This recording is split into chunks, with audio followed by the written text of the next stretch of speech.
నమస్కారం. మనీ మాటలో మాట్లాడుతున్నట్టుగా చాలా సంతోషంగా ఉంది. ఇవాళ గోల్డ్ తగ్గింది. ఇంకొద్దిగా ఇన్‌ఫాక్ట్ నేను ఇంకా ఎక్కువ పడుతుందేమో అనుకున్నాను.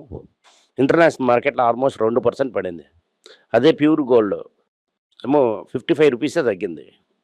సిల్వర్ నో చేంజ్ అని చెప్తున్నారు. కానీ 2,49,000 ఫ్యూచర్ మార్కెట్‌లో ఉంది. రూపాయి ఇంకా పడింది. 93.84లో చూసాను. ఇప్పుడు చూసినప్పుడేమో 93.78లో ఉన్నది. బేసిక్‌లీ బ్యాంక్‌లో కొనాలంటే 94.5 ఇచ్చి కొనాలి. క్రూడ్ ఆయిల్ ఏమో $100 ఉంటది. మళ్ళీ మార్నింగ్ పడింది, ఇప్పుడు పెరిగింది. స్మార్ట్ మార్కెట్‌లో 120 మీద ఉంది. ఏ షిప్ కూడా హోమ్స్ నుంచి పైనకి రావడం లేదు. కువైట్ అండ్ ఖతార్ నుంచి రావాల్సిన నేచురల్ ఎల్‌పీజీ గ్యాస్ వెళ్ళడం లేదు. ఎల్‌పీజీ గ్యాస్ షార్ట్ సప్లైలో ఉంది. ఇండియాకి చూసినంతవరకు స్ట్రాటజిక్ రిజర్వ్‌లో చూసామంటే క్రూడ్ ఆయిల్ గురించి ఇస్తున్నాం. కానీ ప్రైసింగ్ మెకానిజం క్లియర్‌గా లేదు. నిన్న వచ్చిన గెయిన్ అంతా ఇవాళ మార్కెట్‌లో వెళ్ళిపోయింది. ఇంకా ఇన్‌ఫాక్ట్ 5 పాయింట్స్ ఎక్స్ట్రా వెళ్ళింది. అదే సమయంలో బ్యాంక్ నిఫ్టీ అంత పడలేదు కానీ పడింది. 250 పాయింట్స్ కింద పడింది. ఇప్పుడు చూస్తున్నప్పుడు ఆటో ఇండస్ట్రీ 0.6 పెరిగింది. 2.7% ఏమో ఐటీ దెబ్బతగిలింది. 0.1 దెబ్బతగిలింది ఫార్మా. ఎఫ్ఎంసీజీ +0.4 ఉంది. మెటల్ +0.4 ఉంది. ఓవరాల్‌గా చూసామంటే మార్కెట్‌లో స్టాక్స్ అన్నీ ఫ్లాట్‌లో ఉన్నాయి. రియల్ ప్లే ఏమో mid cap, small cap and micro ఇదిలోనూ ఉన్నది. ఎందుకంటే వాళ్ళని ఫారెన్ ఇన్వెస్టర్ ముట్టడం లేదు. ఇండియాలో కూడా ఇండియన్ మ్యూచువల్ ఫండ్స్ రిస్క్ ఉన్నాయని మ్యూచువల్ ఫండ్స్ కూడా ముట్టడం లేదా వాళ్ళని. అమర్ రాజా ఏమో 5% పెరిగింది. తమిళనాడు మర్చెంట్ బ్యాంక్ ఏమో 2% పెరిగింది. మనపురం కూడా పెరిగింది. నాట్కో కూడా పెరిగింది. తంగమేలు కూడా పెరిగింది. ప్యాసింజర్ వెహికల్ పెరిగింది. టెక్ మహీంద్రా పడింది. ఇన్ఫోసిస్ పడింది. టీసీఎస్ పడింది. M&M పడింది. ఐటీసీ కూడా పడింది. దీంట్లో ఇంకా పెద్ద విషయం ఏంటంటే టాటా గ్రూప్ ఏమో ట్రెంట్ అనే కంపెనీనేమో బోర్డులో మీటింగ్ ఏప్రిల్ 22లో జరుగుతుంది. ఇవాళ బోనస్ షేర్ ఇస్తారని అని చెప్తున్నారు. అదే సమయంలో ఒక స్ప్లిట్ జరుగుతుందా? ఎందుకంటే ₹1 స్టాక్ ఆల్రెడీ అయిపోయింది. యూఎస్ టారిఫ్ రిలీవ్ ఇదేమో మళ్ళీ స్టార్ట్ అయిపోయింది. $167 బిలియన్ ఏమో మళ్ళీ కట్టాలి. ఇండియాకి చూసిన వరకు $12 బిలియన్ ఏమో దొరకాలి. దానికి సప్లయర్స్ అందరూ ఉన్నారు. యూఎస్ ఏమో రీఫండ్ స్పాన్సర్ స్టార్ట్ చేశారు. అది మెల్లిమెల్లిగా ఇస్తారు. ఆల్రెడీ టోటల్ అక్కడ 3,30,000 ఇంపోర్టర్స్ ఎలిజిబుల్. అది ఎవరిదే డబ్బులు తీసుకున్నారో వాళ్ళకి ఇవ్వడం అవ్వదు. ఇది నెక్స్ట్ యూజ్ చేసి నెక్స్ట్ లెవెల్‌లో వాడడానికి క్రాస్ సబ్సిడీస్‌కి యూజ్ చేస్తారంటే ఫుల్ ప్రొడక్ట్స్ యూజ్ చేసిన వాళ్ళందరూ యూజ్ చేయరు. ప్రోడక్ట్ పుష్ చేసిన వాళ్ళందరూ కొంచెం వచ్చిన లాభంలో కొంచెం సాక్రిఫైస్ చేస్తారు. US and Iran trade talks నిజం అవ్వలేదు. ఒక్కోసారి పెరుగుతుంది పెరగదు అని చెప్తున్నారు. పులి వస్తుంది, పులి రావడం భయంలో ఉండడం వల్ల క్రూడ్ ఆయిల్ ప్రైస్ అంత పెద్దగా పెరగలేదు. డౌ ఫ్యూచర్స్ ఏమో 200 పాయింట్స్ ఎరిగింది. ఎందుకంటే సీజ్ ఫైర్స్ ఏమో అన్నీ సరిగ్గా అయిపోతుందని నమ్మకంలోని. రూపీ ఏమో 93.80లోకి వెళ్ళిపోయింది. ఇప్పుడు ఎందుకంటే ఆర్బీఐ ఏమో కర్వ్స్ తగ్గించారు. ఆయిల్ ఇంపోర్ట్ సర్జ్ వస్తుంది. ఆయిల్ ఇంపోర్టర్ డబ్బులు ఇచ్చి కొనడం అన్నది మనకు మిగతా ప్రోడక్ట్స్ ఏంటి లేవు. దానివల్ల ట్రెడిషనల్ వెస్ట్ ఏషియా నుంచి మిగతా ఊళ్ళకి పంపించిన దాన్నేమో దెబ్బలు తగిలి ఉన్నది. రిటైల్ ఇన్వెస్టర్ ఫస్ట్ టైం సెల్లర్గా మారిపోయారు. 5,800 crores పైన తీసుకుని వెళ్ళిపోయారు. ఇది 13 yearsలో ఫస్ట్ టైం రిటైల్ ఇన్వెస్టర్ ఈ లెవెల్లో బిహేవ్ చేస్తున్నారు. ఫెర్టిలైజర్ అలాగే డెఫిసిట్ వస్తూనే ఉంది. మొదటిసారి 13 సంవత్సరాల్లో పడిపోయింది. మొదటిసారి ఇవాళ 13 సంవత్సరాలు పడుతున్నది ఇలాగా. ప్రమోటర్ ఏమో అవైలబుల్ లేదు.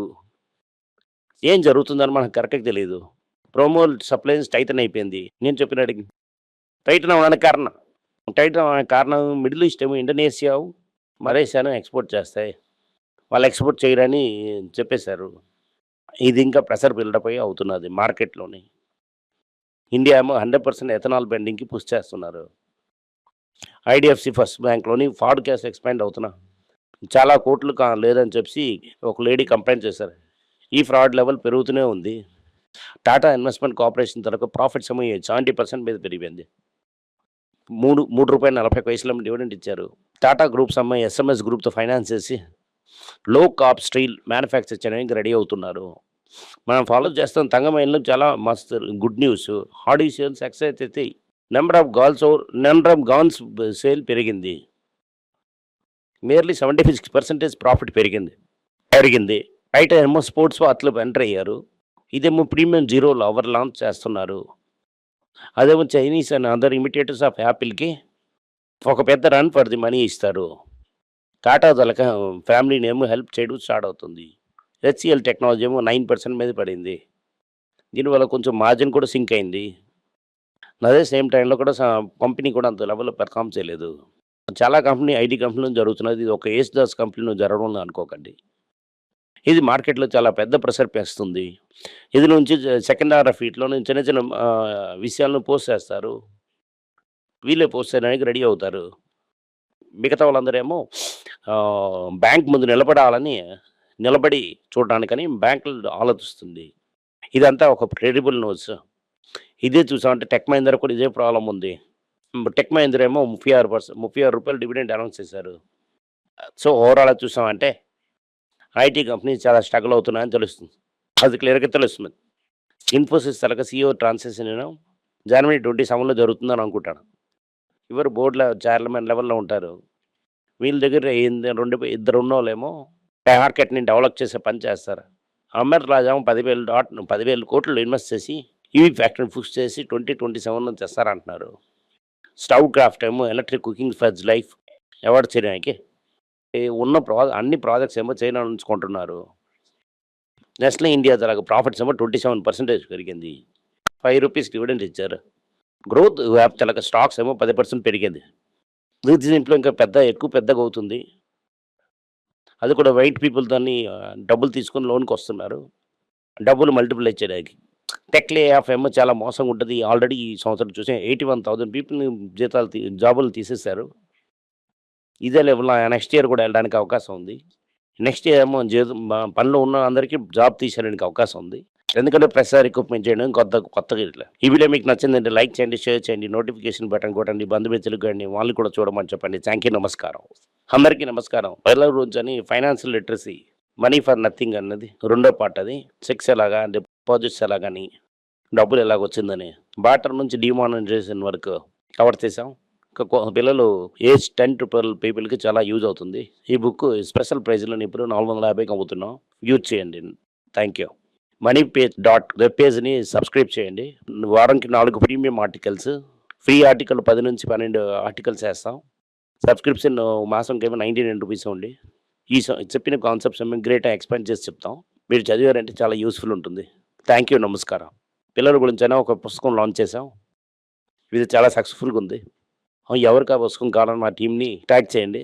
కింద ఉన్న నంబర్‌ని వెబ్‌సైట్ కాంటాక్ట్ చేశారంటే మీరు ఆ పుస్తకాన్ని మీరు తీసుకోవచ్చు. ఈ పుస్తకం పిల్లల పుస్తకం అవైలబుల్‌గా ఉంది. మీరు వెబ్‌సైట్ కొనొచ్చు. కింద ఉన్న వాట్సాప్ నంబర్ కూడా మెసేజ్ చేయొచ్చు.